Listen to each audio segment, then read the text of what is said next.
So in conversations with spoken or communicative English, how do we start, continue and end conversations? ఇది చూస్తున్నామండి. So as part of this, ఇప్పుడు మనం ఇదివరకు సెషన్స్లో మనం already morning greetings, afternoon greetings, evening greetings ఎలా చెప్పాలి, లేకపోతే leave taking అంటే వెళ్ళిపోతున్నప్పుడు ఏం మాట్లాడాలి ఇది చూసాము. తర్వాత ఒక న్యూ నేబర్హుడ్లోకి వెళ్ళినప్పుడు how to introduce our selves to our new neighbours, how to inquire the different things about the neighborhood, especially with regard to schools for our children. Idi kuda chusamu. So now let us see, when we meet our friends after a long time, happens with all of us. We sometimes lose touch with our friends, and suddenly oka roju వాళ్ళు మనకు కనిపించేస్తారు, ఇంటికి invite చేస్తారు, మనం వెళ్ళిపోతాం, వాళ్ళతో మాట్లాడతాం. So వాళ్ళతో మాట్లాడేటప్పుడు మోస్ట్ ఇంపార్టెంట్గా మనకు చాలా కంఫర్టబుల్గా ఉన్న లాంగ్వేజే ప్రిఫర్ చేస్తాం. వీ యూజువలీ ప్రిఫర్, లేకపోతే స్విచ్ ఓవర్ అయిపోతాం. మనం ఏ లాంగ్వేజ్లో కన్వీనియంట్గా కమ్యూనికేట్ చేయగలమో ఆ లాంగ్వేజ్కి ఆటోమేటిక్గా స్విచ్ ఓవర్ అవుతాం. But since we're talking about communicative English, since we're talking about spoken English, let us focus on how to talk to our friends in English when we meet them after a long time. So first question మనం ఏం అడుగుతాం మన ఫ్రెండ్స్ని కలిసినప్పుడు? Hi, how are you doing? ఇది అయిపోయిన తర్వాత question, how are your parents doing? అంతే కదా. సో మనం వాళ్ళ పేరెంట్స్ గురించి అడిగినప్పుడు how are your parents doing? Do you still live with your parents? అంటే మీరు ఇంతకు ముందు కలిసినప్పుడు మీ ఫ్రెండ్ కానీ వాళ్ళ పేరెంట్స్ కానీ కలుస్తున్నట్టయితే, ఇప్పుడు మీరు చాలా కాలం తర్వాత కలిసారు కాబట్టి do you still live with your parents? So మీ ఆన్సర్ ఏముంటుంది? No, I have moved out a couple of months ago. Now I have my own apartment, or I own an apartment now. అంటే మేము విడిగా వచ్చేసాము, మా parents అక్కడే ఉన్నారు, right? So this is one way. How are your parents doing అన్నప్పుడు, they are sound in health. This is one more way, beautiful way of putting it. They are sound in health అంటే sound party అంటాం కదా, sound party అంటే బాగా rich అని.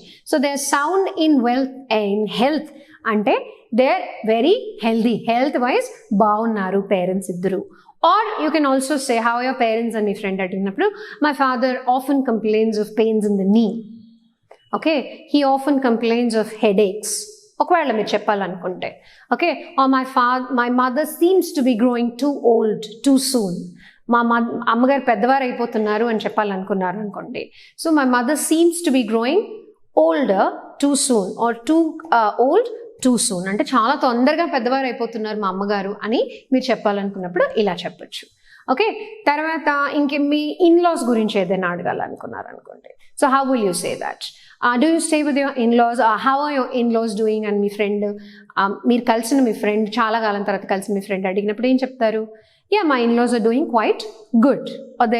వాళ్ళ గురించి కూడా అదే చెప్పచ్చు. వాళ్ళు పెద్దవారే కాబట్టి they are also sound in health, or they are also in the pink of their health. అంటే ఎక్స్ట్రీమ్గా హెల్తీగా, చాలా చక్కగా బాగున్నారు, కులాసాగా ఉన్నారు అని చెప్పడానికి pink of health. Okay, they are in the pink of their health అంటే కూడా it means that they are doing good. ఈ పింక్ ఆఫ్ దేర్ హెల్త్ అనేది ఎలా వచ్చిందంటే, ఒకళ్ళు బాగా అంటే హెల్తీగా ఉన్న వాళ్ళ స్కిన్ కలర్ నుంచి వచ్చింది. When you are flushed with blood, మీ బ్లడ్ సర్క్యులేషన్ చాలా బాగుంటే స్కిన్ స్టార్ట్స్ గ్లోయింగ్, పింకిష్గా గ్లో అవుతుంది. పింకిష్గా ఎందుకంటే because of the presence of good amount of blood and in the body and radiance బేసిక్గా. సో అలా జరిగినప్పుడు పింక్ ఆఫ్ హెల్త్ అనేది అక్కడి నుంచి వచ్చింది అనమాట. పింక్ ఆఫ్ హెల్త్ అంటే, సౌండ్ ఇన్ హెల్త్ అంటే they are doing quite well, they are healthy, కులాసాగా ఆరోగ్యంగా ఉన్నారు అని చెప్పడానికి దే సౌండ్ ఇన్ హెల్త్ అని కానీ, they are in the pink of the health అని కానీ అనొచ్చు. తర్వాత మనము I have moved out, I have bought my own apartment అని ఇందాక ఒక రెస్పాన్స్ ఇచ్చాం, when you're not staying with your parents. So అప్పుడు వాళ్ళు ఏమడుగుతారు? So how frequently do you visit your parents, or do you visit your parents frequently అన్నప్పుడు, I visit them frequently, I go once a month, we there every weekend. Different ways of answering. మీరు వారం వెళ్తే where there every weekend అని చెప్పొచ్చు. Oh we spend a Sundays with my parents, ఇలా కూడా చెప్పొచ్చు. Okay, oh we go there once a month. We meet them frequently అంటే తరచుగా కలుస్తారు. వారంలో ఒక రోజు, నెలకు ఒకసారో కాకుండా తరచుగా కలుస్తున్నప్పుడు we meet them frequently. Do you have family reunions, family get-togethers? ఇలాంటి క్వశ్చన్ కూడా వేయచ్చు. So do you have family reunion అంటే మొత్తం మీ ఫ్యామిలీ అటువైపు ఇటువైపు అంతా ఫ్యామిలీ మెంబర్స్ అందరూ కలిసినప్పుడు దాన్ని ఫ్యామిలీ రీయూనియన్ అంటాం. ఫ్రెండ్స్ రీయూనియన్ ఉంటుంది కదా, బ్యాచ్మేట్స్ అందరూ వన్స్ ఇన్ అ వైల్ కలుస్తూ ఉంటారు కదా, దట్స్ కాల్డ్ రీయూనియన్. కాలేజ్లో రీయూనియన్స్ ఉంటాయి, స్కూల్స్లో బ్యాచ్మేట్స్ రీయూనియన్స్ ఉంటాయి, క్లాస్మేట్స్ రీయూనియన్స్ ఉంటాయి, అలా ఫ్యామిలీ రీయూనియన్స్ కూడా ఉంటాయి. అంటే ఈచ్ ఫ్యామిలీ మెంబర్ విడివిడిగా ఎక్కడెక్కడో దూర ప్రాంతాల్లో ఉన్నప్పుడు ఒక రోజు అనుకుని, ఒక ఒకేషన్ అనుకుని కలిసిన దాన్ని రీయూనియన్ అంటారు. Same applies for schools, same applies for college mates also. ఎలా అయితే అక్కడ మనం రీయూనియన్ అంటామో, చాలా కాలానికి అంటే కొన్ని ఏళ్ళు గడిచిన తర్వాత ఒక ఫ్యామిలీ తిరిగి కలుసుకున్నప్పుడు దాన్ని ఫ్యామిలీ రీయూనియన్ అంటారు. గెట్ టుగెదర్స్ అయితే మనందరికీ తెలిసిందే, కిటీ పార్టీస్ మనకందరికీ తెలిసిందే. So we do meet frequently or we have family reunions once a year, once in 5 years. Anyway, and whatever, depending on the person, again it's a subjective reply, subjective response, subjective revert. So మనం కలుస్తున్నాము, లేకపోతే తరచుగా కలుస్తాము, లేకపోతే ఏడాదికోసారి కలుస్తాము, నెలకోసారి కలుస్తాం, వారానికోసారి కలుస్తాం.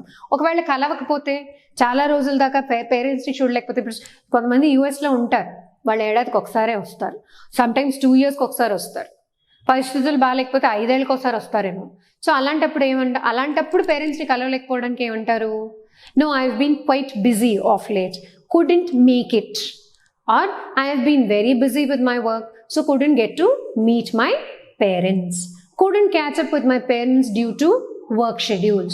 Different ways of putting across the point that చాలా కాలంగా మనం మన పేరెంట్స్ని, అంటే వాట్ ఎవర్ వర్క్ వైజ్ కావచ్చు, ఇంక వేరే ప్రెషర్స్ కావచ్చు, వాటి వల్ల ఒకవేళ మనం ఫ్యామిలీని విజిట్ చేయలేకపోతే ఆ రీజన్ ఇస్తూ ఇందుకు కారణంగా నేను కలవలేకపోయాను, this is the reason why I couldn't visit my parents frequently. What could be the reasons? I have had very busy work schedules, or I've been caught up with a lot of work. I've had a new project on hand. Ekku kotta project vaste new project on hand. So I've had a new project on hand. I moved to a new place of work. Kotta chotiki velte ee paata chota pani chestunna chota aithe valliki manam telusu baga, manaki vallu baga telusu, so permissions leverage ఉంటుంది అంతే కదా. కొత్త చోటుకి వెళ్తే మనం adjust అవ్వడానికి, వాళ్ళు మనకి అడ్జస్ట్ అవ్వడానికి ఎలాగైతే టైం పడుతుందో దానివల్ల కలవలేకపోవచ్చు, routine దెబ్బతినొచ్చు. So my routine has been disturbed off late due to my new place of work. So I couldn't meet my parents for the last 1 month, last 2 months, last 1 year.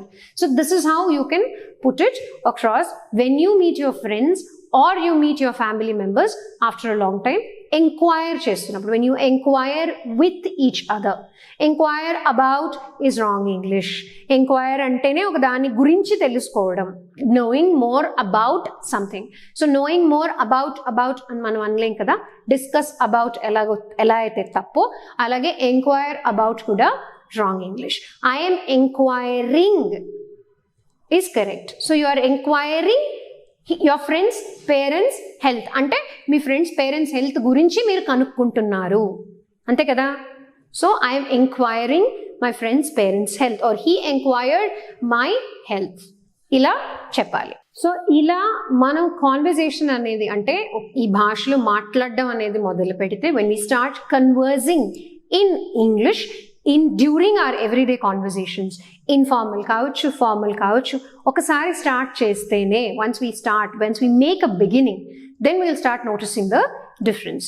Last time చెప్పినట్టు, ఇంతకు ముందు సెషన్స్లో చెప్పినట్టు కూడా, overnight మనం ఏ లాంగ్వేజ్ని master చేయలేము. It comes only with practice అంటే మీరు మాట్లాడడం మొదలు పెడితేనే కదా ప్రాక్టీస్ చేసినట్టు. So start speaking in the language, start speaking to your self, start speaking to your friends, your family, your children, and of course to your colleagues as well. అలా మాట్లాడితేనే మనం ఎక్కడైనా తప్పు మాట్లాడుతున్నామా అనేది మనకి ఫస్ట్ మన కాన్షియస్ చెప్తుంది. Otherwise there are people around us always to correct us. Welcome when people are trying to point out errors and tell you this is the way you're supposed to speak. And for more of communicative English, watch this space. Thank you.